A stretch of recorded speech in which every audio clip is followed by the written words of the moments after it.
Hello and welcome to another edition of Health Solutions with Shawn and Janet Needham, where Team Needham discusses everything healthcare. I'm your host, along with my wonderful wife, Janet, and we are so happy to be back.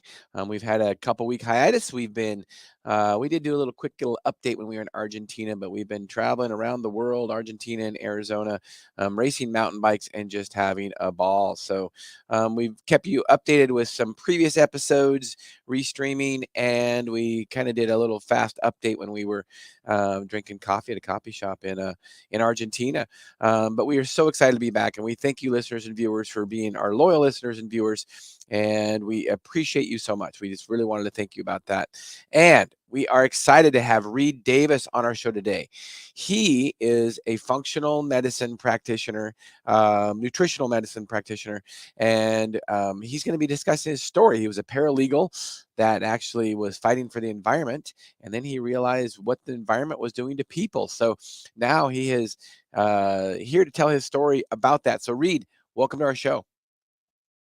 Having me. I might want to Yes. just talk more about mountain biking in Argentina. It Yeah, was a blast. It was a blast. It was I'm not going to say once in a lifetime because I might do it again, maybe not in Argentina, but it was the World's Masters Championship, and it was the event of a lifetime. And next year, the rumor yeah, is it might be in Australia, and why wouldn't I want to go to Australia? So it was a that's blast. exciting. Yeah. So, Reed, thank you for agreeing to be on our podcast. We're really excited for this interview and for you to educate our listeners and viewers and us, um, about how you got into functional medicine, nutrition. Tell us your story. Yeah, thanks a million. The truth is, I was very happy in the environmental law slash conservation work that I was doing in the 90s. I'd gone back to school after a different career and with this law program, and I loved it. And yet I was seeing all this dead stuff, the air, birds, water, trees, bees, saving the whole planet, so to speak. And I was getting older, and I didn't want anything sneaking up on me. And I was really curious what the environment was doing to people, to us. And, I've always been a helper guy that wanted to do some good in the world. So I switched jobs. I went to work in a clinic in Southern California, and I was hired to more or less run the place and see what good we could do. I really got along well with the chiropractors and acupuncturists and the team that was there. They had a DO. Anyway, so the owner invited me to go along with her as she was getting her diplomat in nutrition to add to her license, and said if I just came along and did all her homework and mine too, then I would get a certificate in nutrition. So that's what I did. And she said, "This is amazing. Reed, if you want, you can work on the patients here between your classes, your nutritional therapy classes. Who gets an opportunity like that?" So Right. I jumped on that. And I got to tell you guys, man, did I fall in love with working with people like on the clinical side. And I spent 10 years doing it. I worked there for 10 solid years, loving every minute of it. But it was a lot of work. And one of the things was everybody coming in the office, everybody coming in had already been to 6 or 8 or 10 different practitioners. Now, personally, I'd never been to a physician. I didn't really know what the medical system was like. I'd been for some boo boos, sports and motorcycle and things like that, accidents, but didn't know what chronic illness treatment was like, and maybe a little dental work too. But so I was flabbergasted. What do you mean you've been to 6 or 8 or 10 different practitioners? Better yet. And the first thing I thought, having been trained in law, was ripoff. Like, wow, that can't be right. What I Right. realized later, it wasn't the physician's fault, or at least it was kind of co-created between the patient looking in the wrong place. So I call that now having one's ladder up against the wrong wall. There's a gap. Certainly, there's a gap between medical treatment and what people really need to get well. So Right. wellness and medical are two different things. So if you don't have a medical condition, you're going to get told by the physician, you have complaints, but you're told by the physician, well, nothing's wrong with you. It's not a medical condition. Well, no one wants to hear that. And no one had anywhere to go back then. This is a quarter century ago.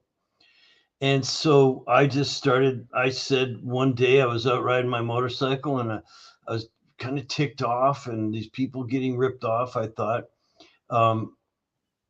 And I also thought, why are they putting their control of their health in someone else's hands? Right. I felt completely in control of my own, like I'm healthy because I do healthy things and I'm not sick because I try to avoid bad things. So, so it took me a while to figure out, but I determined, again, out riding my motorcycle, I'm going back there to the office and I'm going to help Mrs. Smith and Mr. Jones and all these people. I'm going to be the last darn practitioner they need to see. No clue how I would do it. I had a lot to learn, but something else I've kind of coined for myself since then, I had nothing to unlearn. I wasn't trained, I wasn't indoctrinated in some particular system. I just knew that I could sort out what was really wrong with them so that they could take charge, be in control of their own health, and avoid the medical mix-up. And so it took me 10 years to recognize some patterns and sort some things out. But I'll just finish that part by saying I was so lucky, blessed really to be in the right position at the right time. And I could run labs through the office. So back then, these functional labs weren't very popular. Doctors kind of looked down on them because they weren't billable to insurance. They're called research use only. It was quackery to some, but I was running labs, saliva testing, urine testing, stool testing, and some blood work, of course, hair testing, just alternative ways of looking at what's really wrong. And then obviously teaching people to fix it. I got my clinical nutrition certificate, a personal training certificate, learned to do body work. So I was being very useful around the place and figuring things out. And finally, 10 years later, I started teaching what I'd learned. And that's what I do today. Teach what I learned. And of course, we're always still learning. Absolutely. So, Janet, what kind of questions do you have for Reed? So currently, right now, how many patients do you see a day? Because that's in the don't practice medical anymore. system. Okay. I don't practice anymore because I have 4,000 people I've trained to go do the Okay. good in the world. So I figured around that time, 2008, something like that, that I could help a lot more people by deputizing others to use what had become a very successful system. Our system that I teach to this day was search a whole cluster of healing opportunities.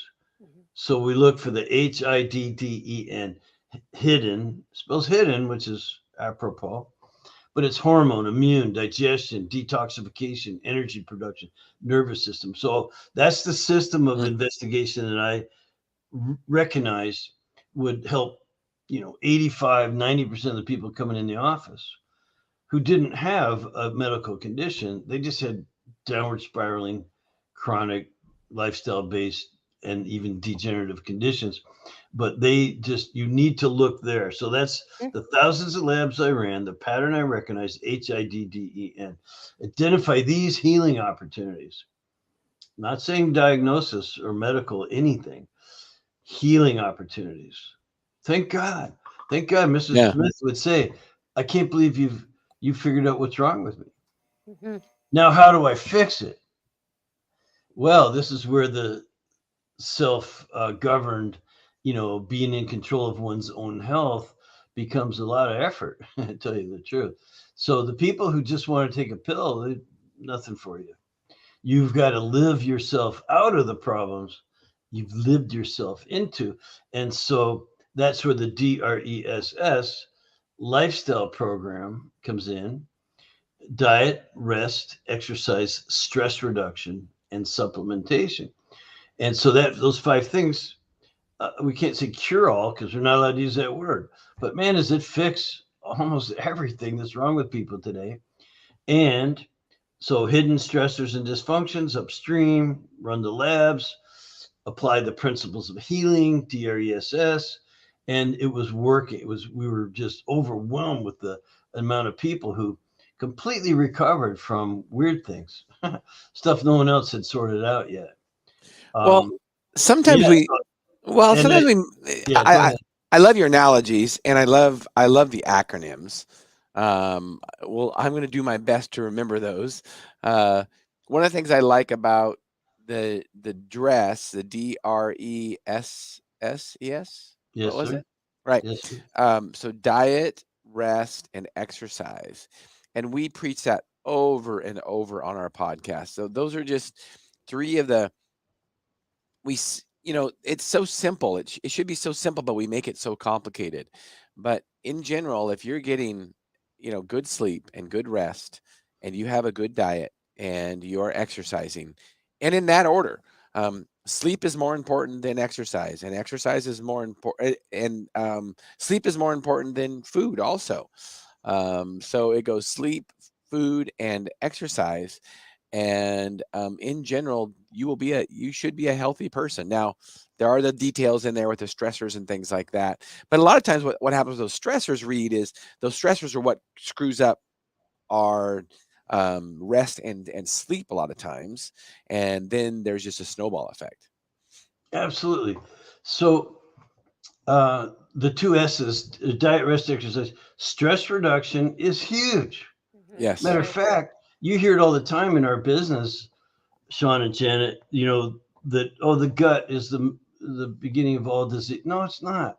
It circles around to the gut very, very often, but it's really stress, Mhm. and it's sorting out which kind of stress.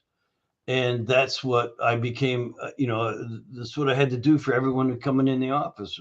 I read in the Natural and Nutrition Journal in 2001 that stress was the cause of 80% of all doctors' visits, Sure. and Yeah. that it was actually the cause of 50% of all disease. So I thought I better become a stress expert, Yep. not studying the disease, but studying the stress. Right. And Well, so that's when I found, excuse me, but diet could be a stressor. Mhm. Lack of exercise, lack of sleep, those are stressors. Mhm. So is the environment, which is where I started from: the air, the water, your Right. personal care products, your household cleaning products, and what's in food, the herbicides, pesticides, and so on and so on. And so then it's also physical. Personally, if I had a major stressor, it would be chronic aches and pains from multiple injuries, walking around with both shoulders, neck, mid back, and low back, both knees, and things that I got a very well used body. so so that, but and the body doesn't know the difference between a psychological pain or a physical pain or even a chemical assault from the environment.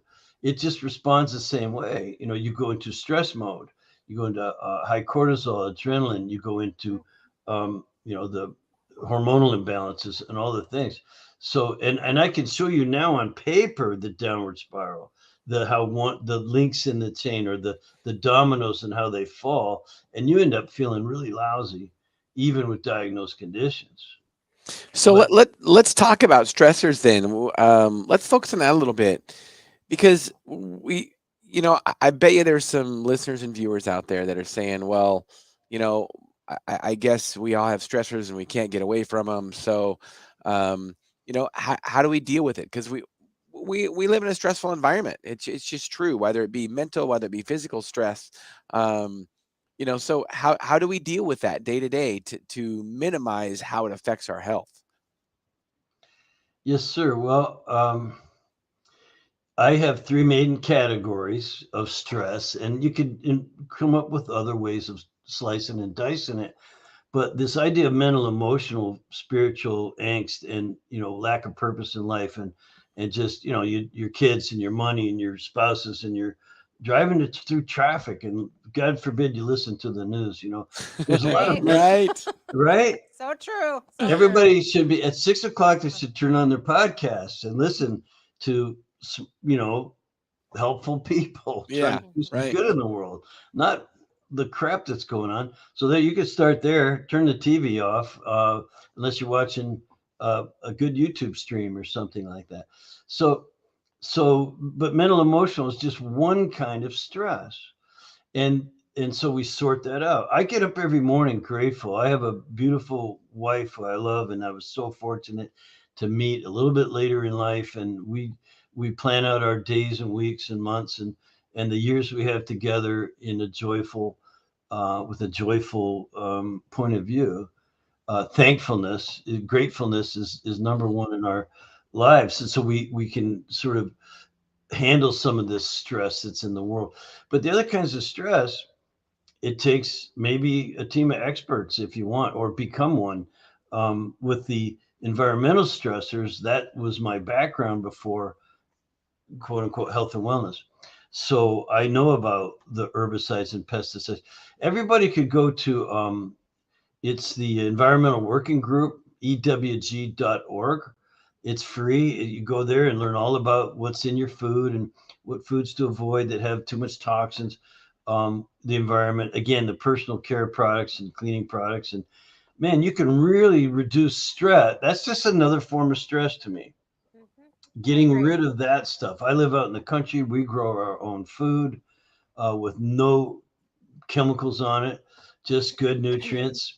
We have hydroponics, so we put the nutrients in the water, but it's easy for us to do, and I think you could do it in the city too. So you got your mental emotional stressors, you got all those environmental things, including, like, I don't know, kids they put fire retardant on their clothes, and that's a chemical, and all these things go on and on and on. The mental emotional stressors people are familiar with. You got the chemical environmental stressors, and then, like I said, the aches and pains from old injuries can be really hurtful, and they set the body off in the same way. Your cortisol goes up, your DHEA goes down. Now you're in a catabolic state. It's a measurable, definable. Catabolic means your body's breaking down. And it's supposed to a certain rate and quality, while it also builds up. And this idea of balance becomes incredibly important. Now, when your cortisol, even if it's low because of the adrenals and things, it's still too high in relationship to the counterbalancing DHEA. What happens is then your immune system gets affected. That gets out of balance too. Shouldn't be overactive and it shouldn't be underactive. Well, then you get a dysbiosis, the imbalance in your gut flora. You know well about that. Hey, good bacteria, bad bacteria. Well, without the right good bacteria, because of dysbiosis, because of the secretory IgA and the immune system, because of stress and this catabolic state, well, now you have a dysbiosis, digestive problems. You're not even breaking down and absorbing your food very well, or as well as you could, which means you could be nutrient deficiency. That's a whole rabbit hole for a whole show on that. But the next thing is you get bigger, I call them bigger batter bugs. If you're dysbiotic, it's just your good and bad flora. But then along comes parasites and big bacteria and funguses and other things that can really upset the apple cart. Now your body reacts to that, and you've got leaky gut, hyperpermeability. Now you got big particles floating into the bloodstream. They stink up the liver and your whole body, including skin problems and migraines and tiredness and fatigue and, digestive problems, as we mentioned, on and on and on. And then you're toxic. Now you got a detoxification problem. And there's a couple other things to look for, if that isn't enough for you. Right. No, it is. We could talk about stress the entire podcast, or all stress those breaks you subjects. down. Yeah. It makes you vulnerable. It weakens you. And we're just sort of only human. The environment is powerful. It's got powerful things in it. And if you're not in balance, if you're not prepared, you could end up in serious trouble, because we're all different, right? We can all handle certain types of stress at different levels, different times, different places. And so the only way I found to combat it is with that DRESS: eating right, going to bed on time, getting up thankful, moving your body around, and then sort out those stressors. Can you eliminate any? Yeah. And you might not be able to change jobs or spouses. Um, can't ship your kids off Right. anytime you want, but the rest of them, man, you can really sort out. Again, I love the environmental working group for the what's in the environment, and it's huge. And then the aches and pains and things. I found that I have to see a trainer. I do Pilates, and I go to a guy who does stem cells and platelet-rich plasma and prolotherapy and stuff, and I let him stick needles in me. Yeah. Well, the good news about everything you're saying is most of the things we can do, we can take and do it on our own. It's a Uh, lifestyle. yeah, Janet, you're so right. And um, in this course that I teach, the first thing I teach is setting the example, walking the talk, following the principles of health building on oneself, so you can live a certain lifestyle and you don't feel guilty preaching about it if you're And actually doing it. And that's so bad in healthcare. It's so prevalent that many healthcare professionals aren't healthy themselves. Um, I will tell you, a lot of pharmacists aren't. I will tell you, a lot of doctors aren't. A lot of nurses aren't. And here we are trying to preach health and wellness to our patients, and the professional's not healthy. And I just think that's, the analogy I use is, imagine if you go to a dentist and the dentist has crooked and yellow teeth. Yeah, I mean, seriously, yeah, I mean, you would walk. I would hope you'd walk out. yes, Or speaking of personal trainer, I mean, imagine if you had a personal trainer and they were overweight, or they weren't in the best health. And that's all relative also, but that's what's important. I mean, I personally, I mean, I have a mountain bike racing coach. yes. He's a better mountain bike racer than I am. I mean, he used to be on the world level, and that's the kind of person I want. I was So impressed when you said you were on that mountain biking trip in South America. I thought, wow, here's someone who walks the talk, and it's really important if you're going to be, up on the stump, that you do at least most of what you talk about, and we're all vulnerable and have our strengths and weaknesses, but you you can do a lot of good in the world, as I know you guys are doing. well, yeah, and I think, like you say, be good examples first of all. So let's quickly get into your book. Yahada, will you go ahead and stream his book? You co-authored this book called. Tell us about your book. Well, I was actually asked to contribute to this book by one of my students who graduated, and her specialty is putting books together, and said, "Would I like to submit a chapter?" And I'm a very busy guy helping people, but yeah, I think there's something that worth sharing that I have and have created. And so I did. I've contributed to three different books, actually: the Gap, the Needs Gap, and another one on business called Mission Matters. And I'm also writing. She's actually my book coach. This lady here, Pantea. So I'm writing my own book, where it'll just be all mine. But the idea is to get people to remember what I said in the beginning. Number one, you got to be in control of your own health. You can't just put it in someone else's hands. And you want to work at the causal level if possible. Go as far upstream as you can.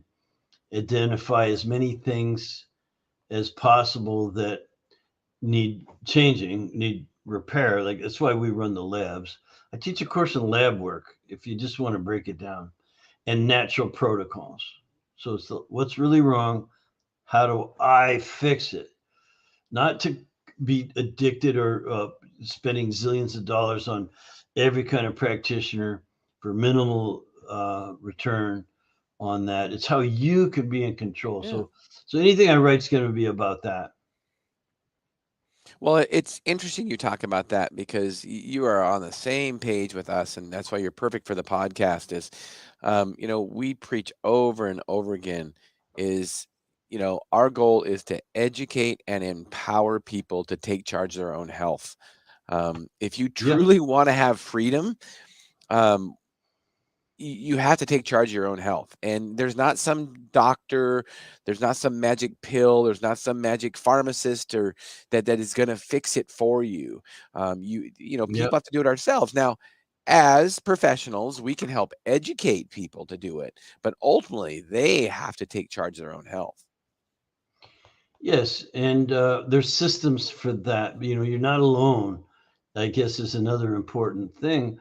Um, People eventually will start asking good questions. Hey, what can I do?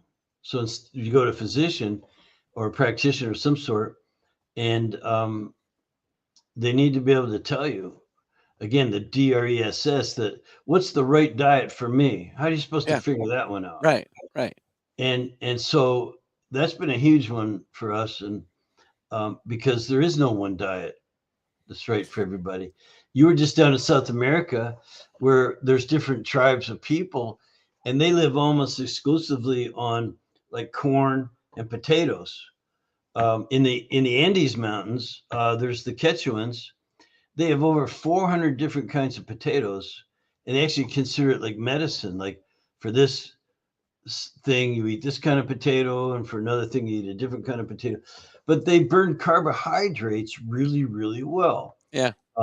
Yeah, and these high quality um, things to them might not be so high quality for me. I'm a meat eater. I grew up on fish, a lot of fish, and some good quality other meats, and that's what fuels me the best. And it's built into your bones. You can't change that. It's yeah, Right. There's a lot to be said about ancestral eating. Um, Look at the indigent people in, like from Alaska and up north of there. I mean, largely they didn't eat potatoes, vegetables, fruits. I mean, they none. largely ate blubber, seals, fish, um, and that's it. And that's why when we throw them into a diet, more of especially the standard American diet, we throw them into that kind of environment, and I mean, their health just plummets. I mean, Uh, diabetes runs rampant for them because they're just not used to eating that kind of food. So, yeah, and Shawn, I'm you're so right. I yeah, don't want to interrupt you, but I have to tell you, yeah, please, I have a cousin, Chris Davis, and he is retired now, but he was an Anglican priest way up in Canada. I think he got sent away from the big cities. They didn't like him or something. I said, "What are you being punished?" Said, joke with him. No, he loved it up there, and he and his wife lived up among the Cree Indians. Now they're not quite Eskimos; they're down a little farther south, but still way north in Canada. Now their genetic requirements, which means you eat this way, you'll be okay. Everything else being equal, you eat wrong for your genetic requirements, you will pay the piper. So he had two Cree Indian villages were his parishes, and I asked him one time, what do they do as for medicine, like a medicine man? Do they go to a medicine man or do they just, what do they do? And he said, well, I'm their medicine man, being their spiritual medicine man. I yeah, said, no, if they get sick. And then he goes, oh, Reed, they're all sick. They're all sick because what happened was the mining companies moved in and brought in with them their food and their, right, for their workers and stuff. And so here you have almost Eskimos. Cree. By the way, they were known by the earlier settlers as being the most vivacious, the best hunters, and they could go, work 18-hour hunting trips, no problem, go trapping and furring and all these things. They were very, very vigorous people. And now they all weigh 300 pounds and are suicidal yeah, alcoholics. I mean, I'm not, I'm off on my statistics. They're not all like that. yeah, But you get my point. He said, Reed, they're all sick. They all go to the government clinics. they're all diabetic or something, and we have the highest rate of suicide in the world, alcoholism and things. And I would attribute most of it to um, change in their diet. Yeah, There's- Yeah, in that population, prior to them being, introduced to the standard American diet, they didn't have there was heart disease was non-existent, and so was tooth decay. They didn't have cavities, none of that. And now, when you look at that population, they do because their bodies just aren't used to eating the food that they didn't historically eat.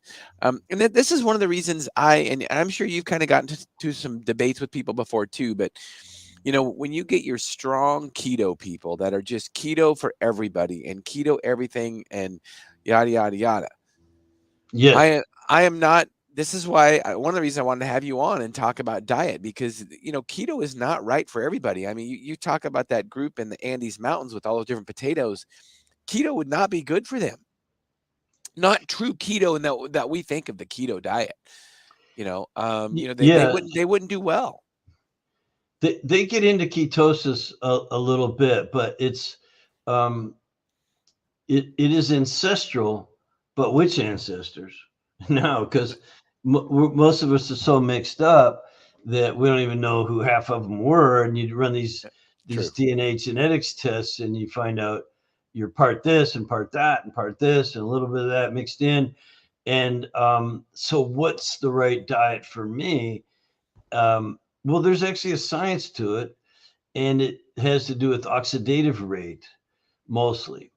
So there is a way to sort out the at least the percentages of protein, fat, and carb that are right for you. And that is such an empowering thing. You talked about empowerment and helping people be in control of their own destiny and health.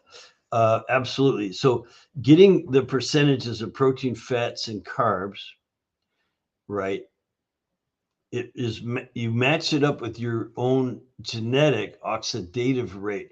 Oxidation means burning fuel. We burn fuel. The fuel is what you eat, and it's beyond just the carbs. There's different types of um, chemical processes that break down food into energy on a cellular level. You have to start with this premise. Do you have to teach any of your cells what their job is? Or do they already know what their job is? They know what their job is. You just have to give them the Yeah. right fuel. So if you're and this goes back to the ancestral diet, if you're a protein type, to use the term very loosely, then yeah, protein and fat provide the cells with fuel that they can burn, they can oxidize at the right rate and quality and quantity, and then they can do their job, which you don't have to teach them. But if you give that same diet to, again, someone who's a slow oxidizer, not a fast oxidizer, they need much faster burning fuel. So carbs are great for them. They can do a way higher percentage of carbs than maybe you or me. So we have a way to sort that out, call it metabolic typing. Um, but the idea is that you can figure it out by how you feel, how it does this meal satisfy your hunger? Are you satiated? Does it give you energy? Do you feel real high level of energy for a long period of time? And actually, believe it or not, your we call it sense of well-being or mood or um, just do you feel happy and good? Food should make you fully satiated, no cravings, no bad feelings, satisfy your or give you energy, real high energy, Mm. not nervous energy, with tiredness underneath or anything weird like that.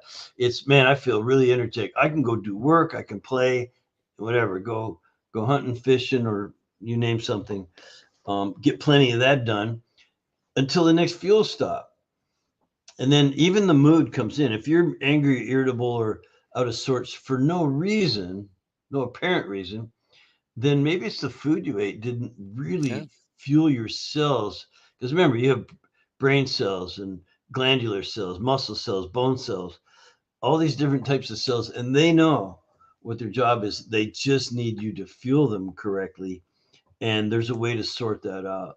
And it's why the Quechuan Indians in the Andes can eat just corn and potatoes mostly, while the Eskimos have to have real high, dense, slow burning fuel like the like you mentioned, blubber and seal meat, and fish maybe, but nothing other than seasonal nuts and seeds, perhaps, Right, right. which would Well, do what? Would fatten them up in the summer yeah, for a lean winter, yeah. Yeah.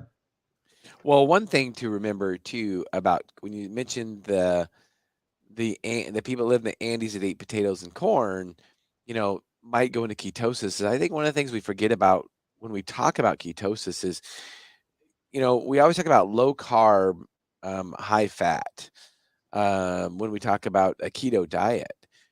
But in reality, you can go into ketosis if you eat carbs, as long as you're burning them and you're burning them faster than you eat them.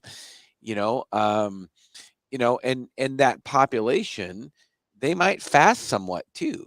So if they eat a whole bunch of corn and potatoes, and then they don't eat anything for 24 hours, they might go into ketosis a little bit, because they fasted. So that's one thing too, is that you don't have to eat low carb to go into ketosis. Or if you exercise a lot, like me as a mountain bike racer, I'm sure I'm in ketosis sometimes when I'm, even though I'm eating drinking pure sugar water when I'm riding my bike, and I'm exercising really hard because I'm burning 1,000 calories an hour and eating 200.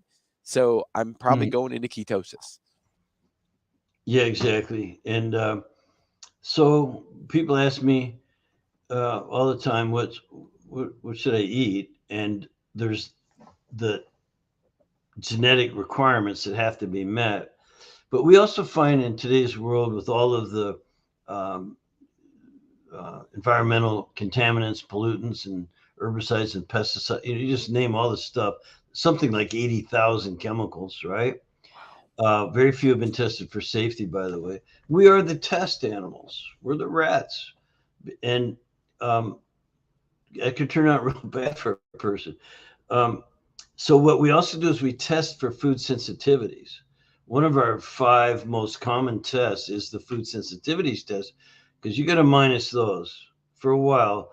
The more the body breaks down, as I described it earlier when Janet was on, about the catabolic state, your sex hormones go out of balance, your immune system gets affected, and you end up with this dysbiotic condition in the gut. You're not breaking down and absorbing food right, and then you end up toxic from food, penetrating through the gut lining um, where it shouldn't, and then um, you get more and more food sensitivities.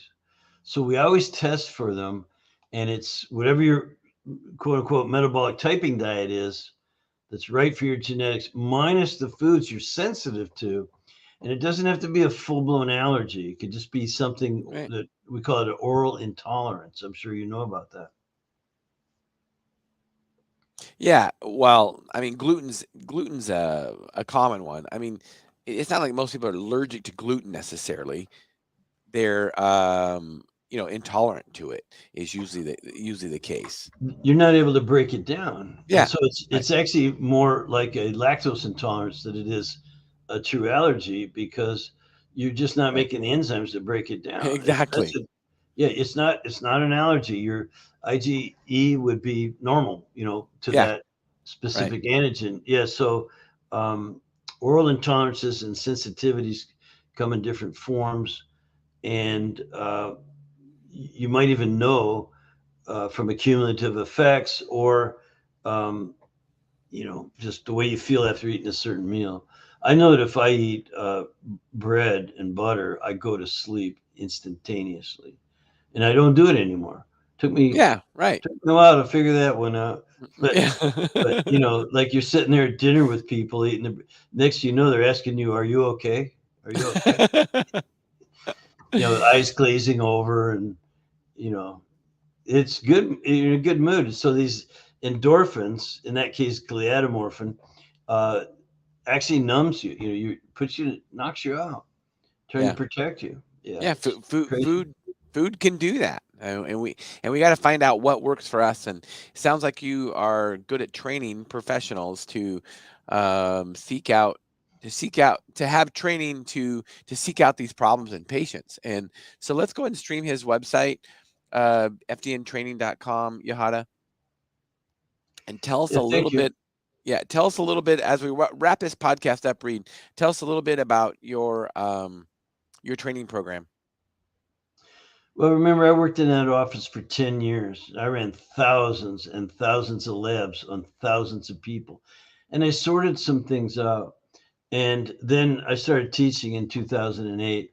And I can teach people now in 10 months what took me 10 years to learn. And of course, we're still learning. So this workshop that's here that I see on the screen is an introduction to that. And this is a very low entry barrier. There's, I think it's $11 or something. I'm not sure if that's what this one is, but it's Jumpstart Your Health Coaching Career. Now, you don't have to be a health coach to take this, but basically, I'm going to teach you all about um, in my main course, the FDNtraining.com program. That's a full-blown 10-month course. This is a workshop to introduce you to the whole idea, and we focus on the stress and hormones. I mentioned this during our chat today that stress is really the root of all evil, Yeah, and negative things that happen to your body, one form or another. And it circles around to very common complaints. You're tired, you're fatigued, you're not sleeping right, your libido's down, you can't build muscle, you can't lose weight, you've got digestive problems, aches and pains all over your body, moodiness, irritability, even depression, and for God's sakes, um, uncomfortable unhappiness. It's doesn't have to be that way if you're willing to take responsibility and put in the effort to take control back. absolutely, absolutely. So, Reed, as we wrap this podcast up, you've definitely helped us realize our goal, which is to educate and empower people to take charge of their own health. If anybody has any questions, what's the best way to get a hold of you? That website, fdntraining.com, I think there's really good support of people who won't try to sell you anything. They will answer your questions and guide you if they can to wherever you need to go. Maybe you just want to work on yourself, but maybe you want to help other people as well, or both. And Shawn, I'm telling you, so many people came to us just for their own health and Yeah. decided, you mean I could do this for a living and help others too? Yes, you could become a health entrepreneur and help us save the planet, right? Yeah, absolutely. Absolutely. Well, thank you, Reed. You've definitely helped us realize our goal today. I appreciate you being on. I appreciate Yes, sir. your wisdom and knowledge.